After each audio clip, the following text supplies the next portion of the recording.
छगन भुजबळ हे पक्षात नाराज असल्याच्या चर्चा सुरू आहे. तसेच छगन भुजबळ ठाकरेंच्या संपर्कात असल्याची चर्चा रंगली आहे. यावर राजकीय वर्तुळातून अनेक प्रतिक्रिया येत आहेत.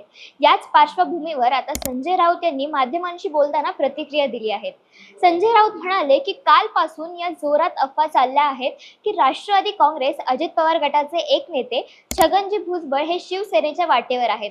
ते कोणत्या वाटेने येतात ती वाट आम्हाला दिसली नाही कधी. छगन भुजबळ हे एकेकाळी शिवसेनेमध्ये होते. त्याला एक कालखंड लोटला. छगन भुजबळ त्यानंतर काँग्रेस पक्षात गेले. नंतर शरद पवार साहेबांबरोबर राष्ट्रवादी काँग्रेस पक्षात बराच काळ राहिले.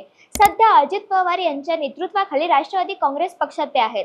असा त्यांचा मोठा प्रवास आहे. त्या प्रवासामध्ये शिवसेना आता खूप मागे राहिली आहे आणि राजकीय प्रवासात शिवसेना खूप पुढे गेलेली आहे. यासोबतच ते म्हणाले की छगन भुजबळ यांच्याशी शिवसेना कोणत्याही प्रकारचा राजकीय संवाद झालेला नाही, होण्याचीही शक्यता नाही, असं ते म्हणाले.